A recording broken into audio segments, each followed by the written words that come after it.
Everyone, दृष्टि teaching exam YouTube channel में आप सभी का हार्दिक स्वागत है। तो आज हम लोग आरआरबी के द्वारा जो आपकी शिक्षक भर्ती रेलवे में निकाली गई है उसके बारे में हम लोग चर्चा करेंगे, कुछ महत्वपूर्ण बिंदुओं पर जो कि आपके लिए काफ़ी आवश्यक है। यानी इसे अगर हम आम बोलचाल भाषा में बात करें तो ये रेलवे शिक्षक भर्ती है। यानी कि इसमें सबसे पहले हम क्या देखेंगे, तो ये तो 7 तारीख से ही आपके फॉर्म भरे जा रहे हैं, मोटा मोटी बात पहले करेंगे। फिर उसमें सबसे महत्वपूर्ण बात ये है कि जैसे डीएलएड में क्या है कि एक डीएलएड है जो कि आपके पूरे 2 साल का है और ग्रेजुएशन के साथ आप डीएलएड करते हैं, और कुछ राज्यों में ऐसा है जो 10+2 के बाद आप डीएलएड करते हैं, ठीक है। तो और साथ ही साथ एनआईओएस के द्वारा भी आपके 1.5 साल का डीएलएड होता है। तो अब सबसे बड़ा संशय का ये मामला आ जाता है कि भाई जो 1.5 साल वाले डीएलएड वाले बच्चे हैं क्या वो फॉर्म अप्लाई कर सकते हैं। तो अभी हाल ही में इस पर भी फैसला आपका आ चुका है। तो आइए पहले तो हम लोग मोटा मोटी बात है उस पर हम लोग देखते हैं, फिर हम लोग इस पर बात करेंगे कि आखिर रेलवे के इतने जोन हैं तो सबसे ज्यादा परफेक्ट जोन कौन सा है। वैसे तो सभी महत्वपूर्ण है, जैसे कि जहां तक हमारे मन में एक चीज आता है कि सबसे ज्यादा सीट जहां की होगी हम वहीं फिल कर देंगे। तो जैसे आपके मन में आ रहा है उसी तरह सबके मन में आएगा कि जहां पर ज्यादा सीट होगी वहां पर फॉर्म भरना ही भरना है। तो अगर एक बच्चा अगर ये सोच के भरता है कि ज्यादा सीट है तो हमें वहां पे फॉर्म भरना चाहिए, तो इसी तरह तो वो हर बच्चा यही सोचेगा कि भाई ज्यादा सीट है यहाँ पे पीआरटी का, या फिर उसके स्पेशल सब्जेक्ट में जैसे टीजीटी हिंदी हो गया, या पीजीटी जूलॉजी हो गया, या पीजीटी केमिस्ट्री हो गया, है ना। तो इस पर भी हम लोग बात करेंगे अभी आगे।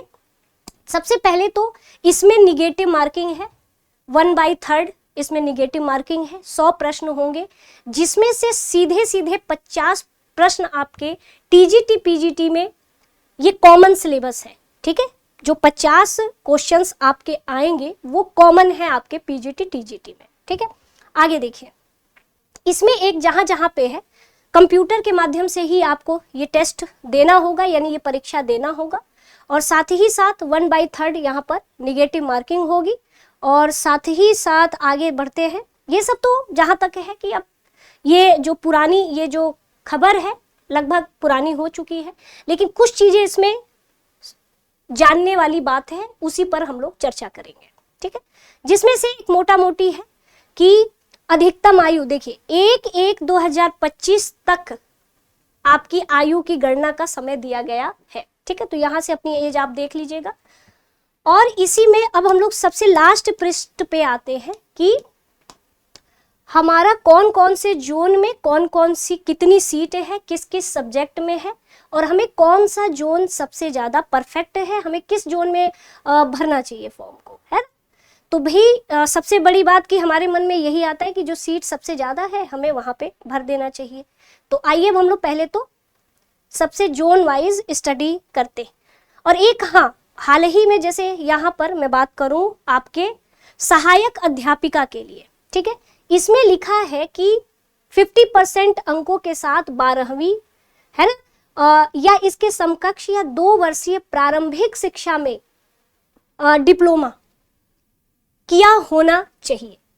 यानी कि प्रारंभिक, जैसे कि वही आपका यहाँ पर दिया गया है, प्रारंभिक शिक्षा में डिप्लोमा होना चाहिए। यानी आपके इधर जिस नाम से जाना जाता हो, कहीं बीटीसी के नाम से जाना जाता है, कहीं डीएलएड के नाम से जाना जाता है। यानी कि ये वो डीएलएड है जहां 10+2 के बाद ही, जैसे कि आप कई राज्यों में होता है कि इंटर के बाद ही हम डीएलएड कर लेते हैं, ठीक है, या इंटर के बाद ही हम एनआईओएस का 1.5 साल का डीएलएड कर लेते हैं। तो ये उसके लिए है। यानी कि अगर मैं बात करूं तो जूनियर स्कूल में सहायक अध्यापिका के लिए आपका ये मानक है, यानी कि आप अगर एनआईओएस से भी डीएलएड है और इंटर के पास डीएलएड है, यानी 2 वर्षीय भी डीएलएड है, तब भी आप इस फॉर्म को भर सकते हैं, ठीक है। अब देखिए इसमें क्या है आगे, प्राथमिक शिक्षक बंगाली और ये चीजें हैं, हमें देखना है प्राथमिक शिक्षक हिंदी, ठीक। इसमें क्या है, कम से कम 50% अंकों के साथ 10+2 होना चाहिए, साथ में 2 वर्षीय प्रारंभिक शिक्षा में डिप्लोमा होना चाहिए, चाहे जिस नाम से जाना जाता हो, तो 2 वर्षीय, यहाँ पे सीधे सीधे 2 वर्षीय है, लेकिन अभी हाल ही ये मामला आया है ना, कि जिसमें आप NIUS से अगर हैं तब भी आप फॉर्म भर सकते हैं, ठीक है। चलिए, अब यहाँ पर ये है कि स्नातक और 2 वर्षीय प्रारंभिक शिक्षा में भी अगर हैं आप, तब भी आप प्राथमिक वाले में जा सकते, यानी कि अगर DLED आप ग्रेजुएशन के बाद हैं तब भी इस फॉर्म को भर सकते हैं, अगर आप इंटर के बाद DLED हैं तब भी भर सकते हैं। यहाँ पे साफ शब्दों में दिया गया है, वो भी किसमें, प्राइमरी में, ठीक है। यानी अगर किन्हीं राज्यों में कोई बालक ग्रेजुएशन के बाद BTC या DLED करता है वो भी ये फॉर्म भर सकता है, और अगर इंटर के बाद करता है तो भी वो फॉर्म भर सकता है, ठीक है। तो ये तो था। अब थोड़ा सा आते हैं TGT के लिए, हम लोग देखते हैं TGT में क्या है कि BEd वाले भी, और हाँ गलती से एक जगह दिया है कि BEd भी सम्मिलित हो सकता है प्राइमरी में, जबकि ये सही नहीं है, BEd आपके प्राइमरी में सम्मिलित नहीं है। काफी इस समय खबर आई स्टार्टिंग में कि नहीं BEd को लिख दिया है, लेकिन एक त्रुटिपूर्ण है, ये नहीं है। अब प्रशिक्षित स्नातक शिक्षक हिंदी के लिए, महिला के लिए, तो हम किसी एक सब्जेक्ट पर बात करेंगे, ठीक। इसमें क्या है कि हिंदी में स्नातक, भाई अगर आप SST से भर रहे हो तो आपके स्नातक में कम से कम हिस्ट्री, ज्योग्राफी यानी SST से संबंधित विषय होना चाहिए, तब आप SST से TGT डालोगे। इसमें कहा गया है कि अगर हिंदी से आपको डालना है तो इसमें या तो आपके ये क्या है, हिंदी में स्नातक की डिग्री होनी चाहिए। भाई TGT में सब्जेक्ट कॉम्बिनेशन भी तो होगा कि आपका ग्रेजुएशन में क्या क्या सब्जेक्ट रहा होगा, उसी आधार पे आप फॉर्म डालोगे।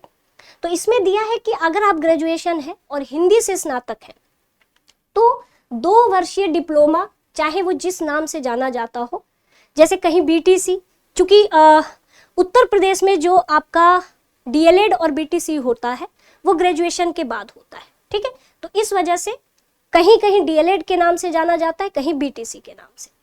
और साथ ही साथ या तो आपके पास ये डिग्री हो कि आप ग्रेजुएशन किए हो और आपने ग्रेजुएशन के बाद DLED किया हो।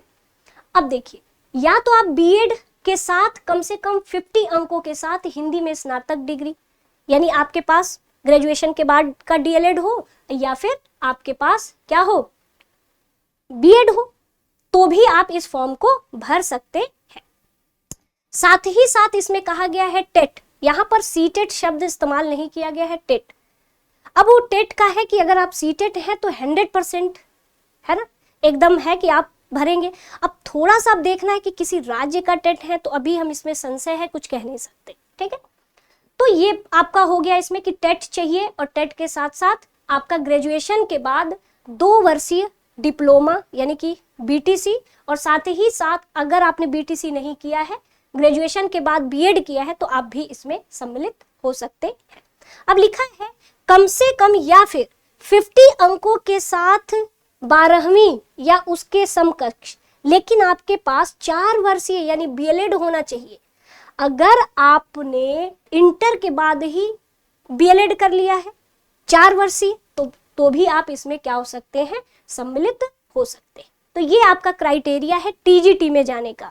जबकि PGT में आपका टेट जरूरी नहीं है, पोस्ट ग्रेजुएशन आपका होना चाहिए, साथ में BEd होना चाहिए, तो आप PGT के लिए भी सम्मिलित है। और PRT के लिए आपका अगर आपने 10+ के बाद भी DLED किया है और साथ में टेट पास है तो आप सम्मिलित हो सकते हैं। ग्रेजुएशन के बाद भी अगर आपने DLED किया है और टेट पास है तब भी आप सम्मिलित हो सकते हैं। अगर NIUS से भी अगर आपने 1.5 साल का किया है तब भी आप उसमें सम्मिलित हो सकते हैं। तो ये पूरी चीजें थी। अब देखिए, अब हमें देखना है कि किस जोन में कितनी सीटें हैं, ठीक है। ये सब तो आपका वही है, आप एक बार ये पूरी चीजें देख लीजिएगा मोटा मोटी, क्योंकि बहुत लंबी वीडियो हो जाएगी, इसीलिए मोटा मोटी हम लोग बात करें। अब जैसे मैंने कहा कि ये चंडीगढ़ है और ये भोपाल, जैसे कि भोपाल में है, भोपाल जोन का है ये। अब इसमें लिखा है स्नातकोत्तर शिक्षक वाणिज्य यानी कि कॉमर्स में PGT के लिए। अब यहाँ पर सिर्फ अगर देखा जाए तो अनारक्षित की एक सीटें हैं, कुल मिलाकर के 1 है, ठीक है। अब देखिए, और वो भी ये नियमित है यानी कि परमानेंट नौकरी है आपकी, यानी सब में देखा जाए तो सब में एक एक है, यहाँ पर सारे पद दिए गए हैं। टोटल अगर देखें इसमें भोपाल में तो पूरी 34 सीटें हैं, जिसमें सबसे ज्यादा, सारी सीटों में सबसे ज्यादा आपकी पीआरटी की। आप चाहे कोई भी जोन देखिए, सब में पीआरटी की सीट ज्यादा है। यानी कि अगर आप टीजीटी से फॉर्म भर रहे हैं, पीजीटी से फॉर्म भर रहे हैं, तो आपको एक एक सीट के लिए फाइट करना है। और जब भी आप फॉर्म भर रहे होगे, तो जब आप रजिस्ट्रेशन करोगे, रजिस्ट्रेशन करने के बाद एक एप्लीकेशन फॉर्म खुलेगा जिसमें आपको जोन चुनना है कि भाई किस जोन से आप डाल रहे हो। तो कोई अहमदाबाद जोन से, कोई चंडीगढ़ जोन से। लेकिन सबसे अच्छा अगर देखा जाए तो मैंने इस पूरे उसमें देखा कि एक बिलासपुर जोन में प्राइमरी के लिए ठीक ठाक सीट है उसमें, है ना। और भी कुछ जोन है, जैसे कि यहाँ पर रुक जाइए, जैसे भुवनेश्वर में भी अगर देखें तो सब में तो एक एक सीटें हैं, लेकिन प्रशिक्षित टीजीटी में कला अंग्रेजी माध्यम से 6 सीट है।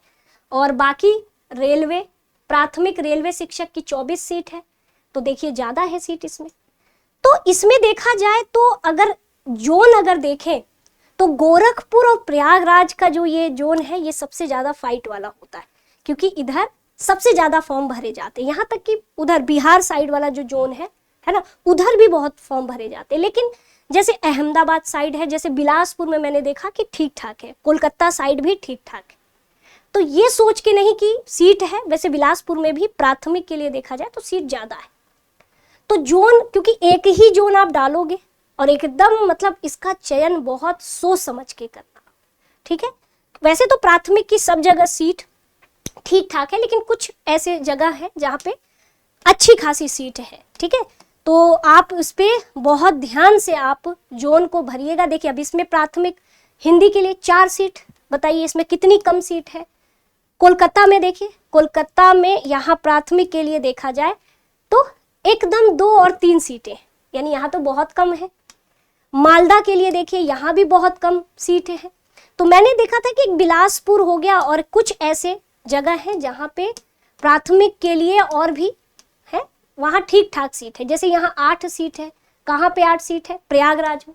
प्रयागराज में प्राथमिक के लिए 8 सीट है बस, और बाकी किसी किसी में तो है ही नहीं, जैसे सामाजिक विज्ञान में, महिला में है ही नहीं सीट, है ना। लेकिन क्या है यहाँ पे, तो ऐसा नहीं है, कुछ ऐसी अनुसूचित, है ना, आपकी जनजाति में 1 सीट यहाँ पर सामाजिक विज्ञान महिला के लिए है। तो ऐसा जोन बहुत सोच समझ के पूरा पढ़ लीजिएगा, उसके अनुसार जहां पे ठीक ठाक सब में 2-2 सीटें रहे, है ना। जैसे कि कुछ डीएलएड वाले बच्चे तो दोनों में सम्मिलित होंगे, तो आराम से टीजीटी की और पीआरटी की एक पूरी लिस्ट बना लीजिएगा और कोई एक जोन का मिलान कर लीजिएगा, उसी हिसाब से एक जोन भर दीजिएगा, ठीक है। बहुत सोच समझ के। लास्ट जो कट ऑफ रहा है हमारा, तो देखिए लास्ट कट ऑफ, वैसे प्रयागराज जोन ने ही अपने लास्ट कट ऑफ को जारी किया था, जिसमें ये तो स्टेनोग्राफर का है, ये हमें देखना नहीं है। हमें यहाँ पर देखिए पीजीटी के टीचर का देखना है, जिसमें देखिए एससी का यहाँ पर दिया गया है, बायोलॉजी का 50 गया था, और ग्रेजुएट टीचर का इंग्लिश में ओबीसी का 51। ऐसा इसलिए था क्योंकि उस समय हो सकता है भाई जनरल की सीट नहीं आई होगी, सिर्फ एससी की सीट आई होगी, ओबीसी की सीट आई होगी, इंग्लिश फीमेल के लिए सिर्फ ओबीसी की सीट आई होगी। तो ये सब आपके क्या है, एक बार मोटा मोटी देख लीजिए। पॉलिटिकल साइंस में फीमेल के लिए एसटी की सीट आई थी, जिसमें कट ऑफ गया था 36 गया था। कंप्यूटर साइंस के लिए देखिए 68, जहाँ पे ज्यादा फाइट होगी वहां पे तो जाहिर सी बात है कट ऑफ जाएगा ज्यादा। हिंदी में देखा जाए तो एससी में 30 गई थी कट ऑफ, ये 100 में है, 100 में 30 है ना। ये English medium physical training instructor का देखिए फाइट ज्यादा था, 69 चला गया 100 में। तो ये सब है आपके म्यूजिक का, डांस का।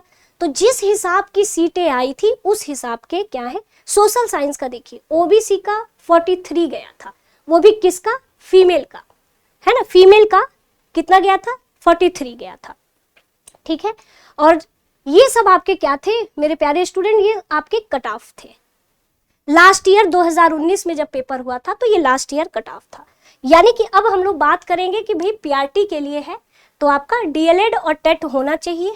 टीजीटी से भर रहे हैं तो ग्रेजुएशन प्लस डीएलएड होना चाहिए या फिर बीएड और ग्रेजुएशन होना चाहिए और साथ में टेट पास होना चाहिए। बाकी पीजीटी के लिए आपका पोस्ट ग्रेजुएशन के साथ बीएड होना चाहिए। अगर आपको और संशय होगा तो आप कमेंट बॉक्स में अपने प्रश्न को जरूर लिख करके डाल दीजिएगा, तो फिर उस प्रश्नों का जवाब देने के लिए फिर से एक वीडियो मैं बना दूँ। तब तक के लिए आप सभी का शुक्रिया।